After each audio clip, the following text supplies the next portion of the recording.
Hello and welcome to this video in which I will show you how to run an a priori power analysis for a confirmatory factor analysis or a structural equation model using the free pwrSEM online tool. My name is Geiser. I'm an instructor and statistical consultant with QuantFish.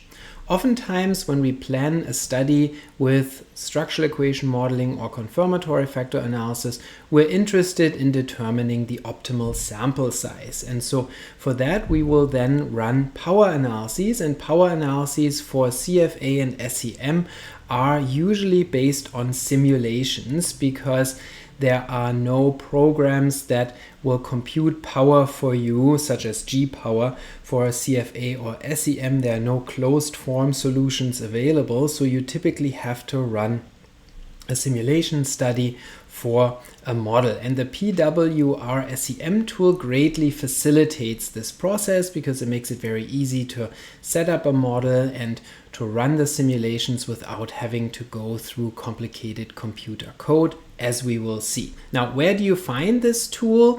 You can find it by typing in the web address that you can see here in my browser window, or you can just simply Google pwrSEM app, and then this should show up in a Google search for you.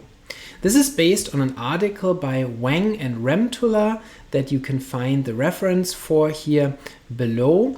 And so this article should be cited whenever you use this tool in a research article to determine power. You can refer to it by using this citation. It's actually now been published, and so you can find this in the 2021 issue of this journal.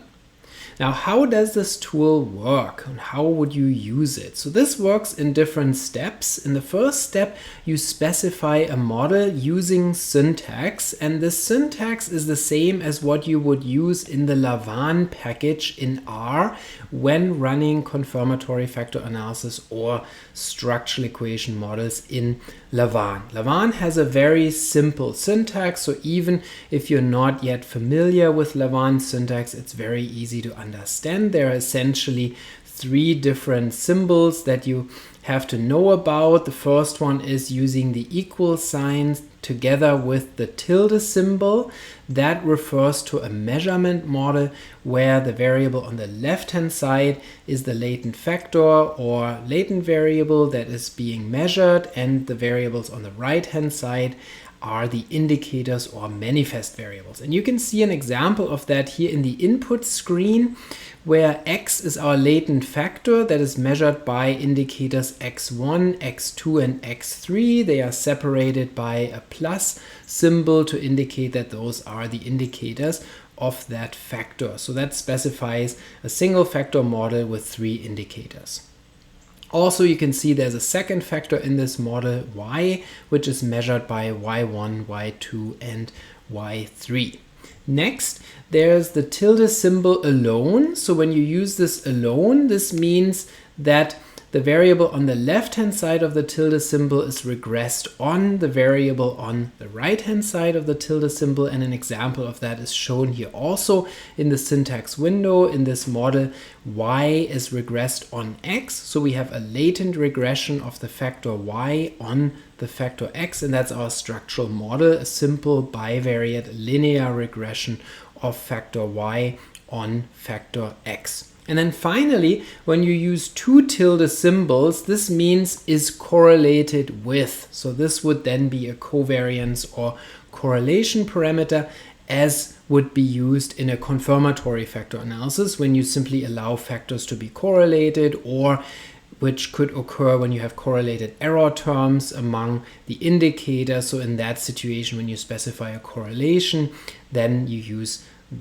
two tilde symbols together. And so you can see the syntax is very simple, and the analysis model that is specified here is one with two factors, each of which has three indicators, and there's a structural model where the factor y is regressed on the factor x. And so that's the default model in this app that is given here before you already enter something. And so if you have a different model, then obviously you would change the syntax to have, for example, more indicators or more factors, and you could have more complicated structural models that involve mediation and stuff like that. This all could be entered here in the input window.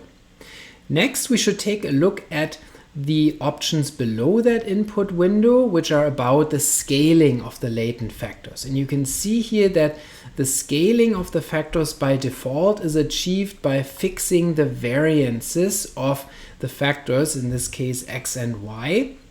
And so this would make those factors standardized, meaning in that scenario you have factors with a variance of 1. You could also instead fix one factor loading for each measurement model, which is less practical though, because having standardized factors, as we will see, makes it a little easier for us to pick relevant parameter estimates for our population model from which we will simulate for our power analysis. Next, we can click on Set Model. And that takes us to the second tab here, Visualize. In the Visualize tab, we can find a path diagram of our model, and that allows us to verify that the proper model was specified here. And you can see in this case, it looks good. We have two factors, x and y, each of which have 3 indicators. And then there's a regression of y on x. The arrow points from x to y here in this model. And so this all looks good. So then we can proceed to tab number 3, where we can set our parameter values. And so in this spreadsheet here, we can enter relevant population values that we assume. And that's maybe the most tricky part of a power analysis for factor analysis in SEM or any power analysis, that it is often difficult to figure out what are relevant parameter values that we can expect. Now, those may come from a previous application or pilot study perhaps, or the previous literature, or if you have no idea, then you might have to make a guess. And so then it's a good idea to make a rather conservative guess, meaning you shouldn't overestimate the strength of the effects, the strength of the, for example, factor loadings or structural regression coefficients, but rather pick effects that are on the lower end of what you can expect, so as not to underestimate the required sample size. So how does this work?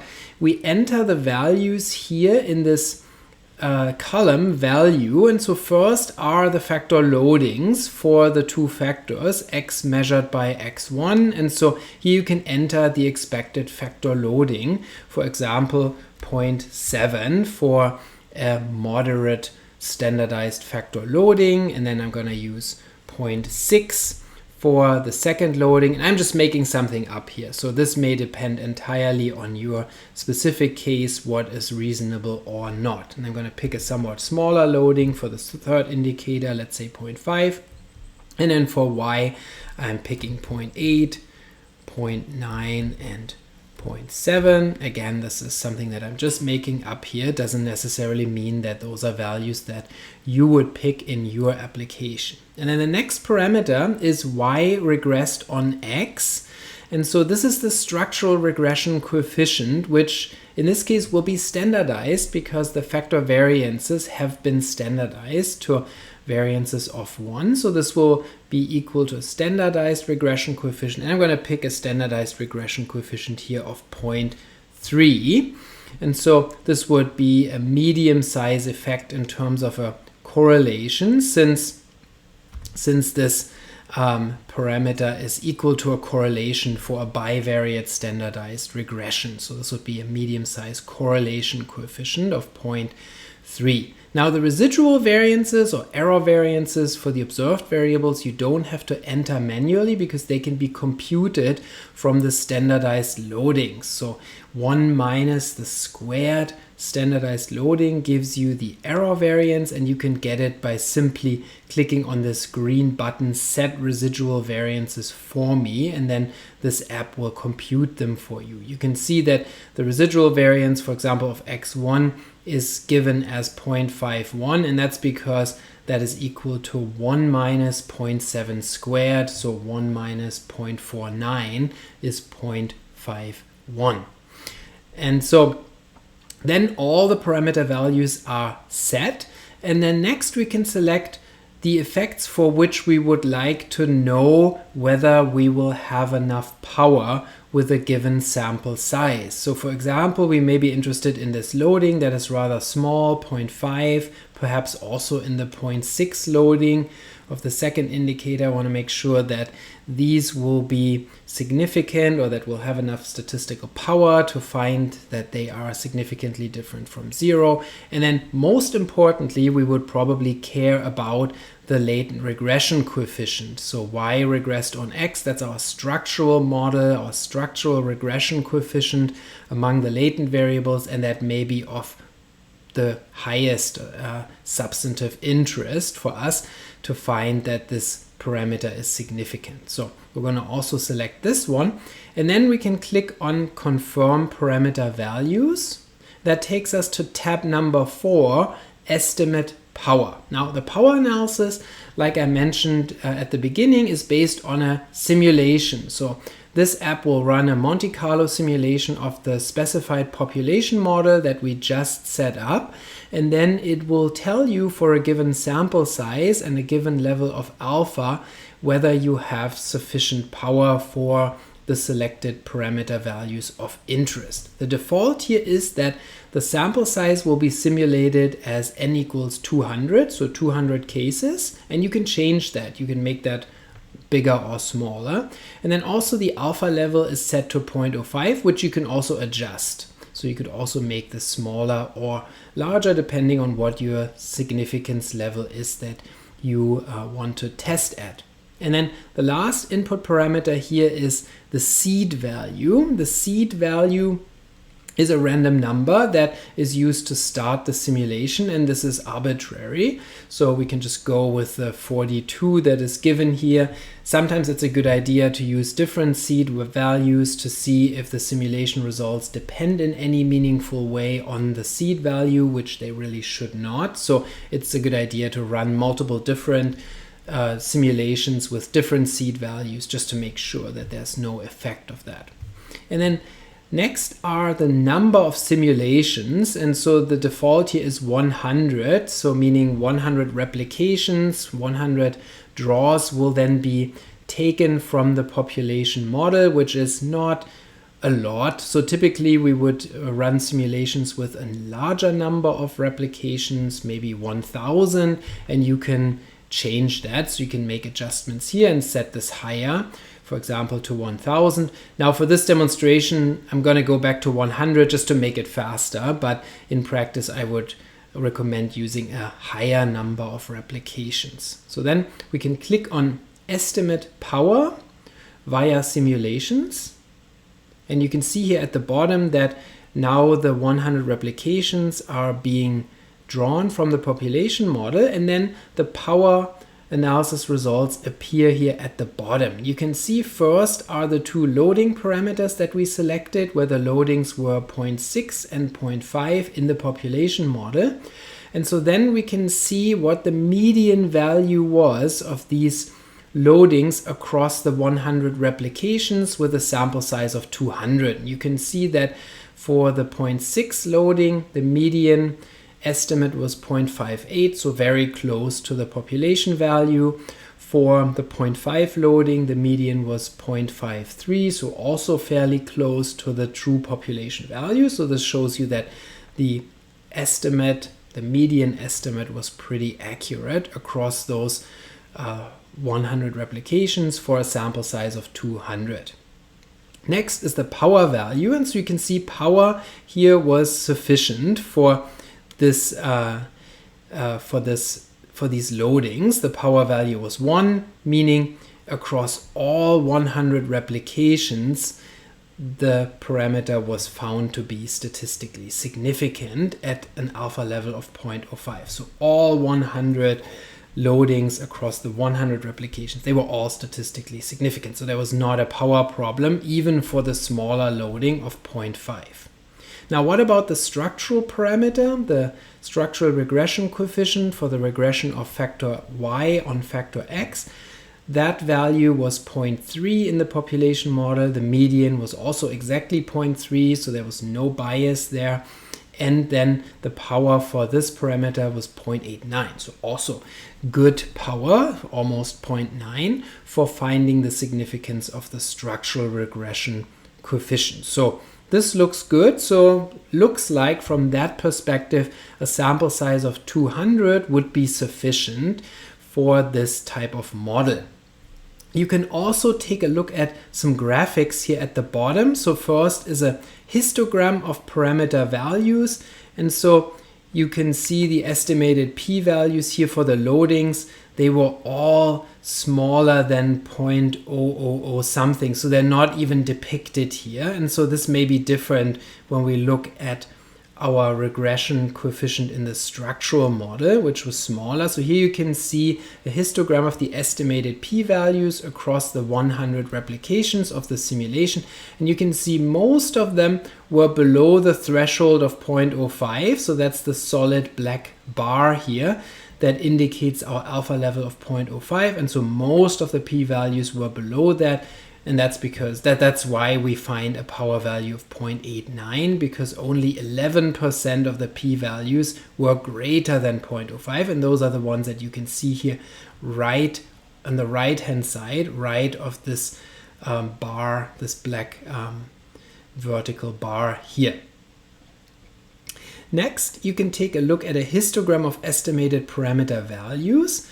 And so this here indicates for the structural regression coefficient what the parameter distribution looked like across the 100 replications. And you can see this is actually not so great. So you can see that there's quite a bit of variability in the parameter estimates. So there were some parameter estimates that were near 0.2, and then there were also ones that were near 0.5. So quite a spread of this parameter across the 100 replications. So there's a little bit of variability in that. You can see that 95% of the parameter estimates fall within the interval of 0.06 and 0.5, and so that's quite a range here. This has to do with the relatively modest sample size of 200. So you could expect that the parameter values in any given application might differ quite a bit from 0.3, although most of them will be significantly different from 0, as shown by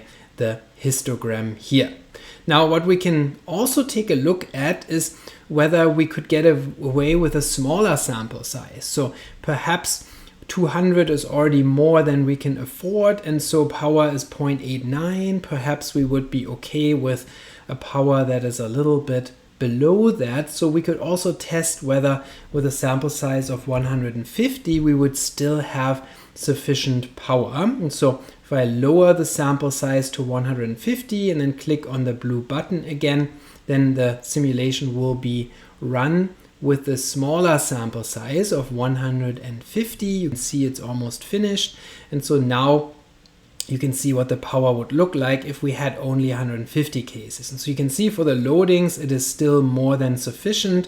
For the structural parameter, it is not so great. Now the power is only 0.71. So this is maybe lower than what we would like. And also we have to consider that in any actual application, some of the parameter estimates may be different from what we guessed. So we shouldn't pick a sample size that is too low, because then this might get us into trouble if the actual effect sizes are smaller in practice than what we expected. So it's always a good idea to go a little bit higher.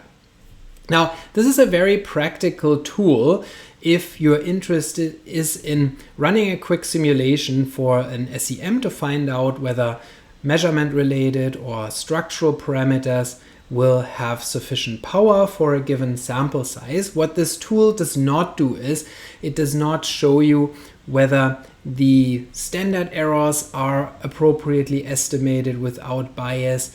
It doesn't show you what would happen if you had non-normal data or missing data. It also doesn't allow you to take a look at fit statistics and whether the fit statistics would be properly estimated for a given sample size. So it is relatively limited. It's just like a quick tool to get a rough sense. If you wanted to find out more about whether the sample size is sufficient in terms of fit statistics, in terms of special conditions such as missing data or non-normal data, then you would have to run a more complex simulation, like you could do, for example, in the MPLUS software, which allows you to also simulate missing data, allows you to simulate non-normal data and other issues, and allows you to take a look at fit statistics and standard errors as well as coverage. And so I also have some videos on this channel in which I show how to run a more complex simulation in MPLUS to take a look at these things, and so you can check that out as well. There's a whole playlist on Monte Carlo simulation on this channel that you can watch. I hope you found this video useful. If you did, please subscribe to this channel. Also, don't forget to check out the description for additional resources, including workshops that we offer through QuantFish, and I'll see you next time.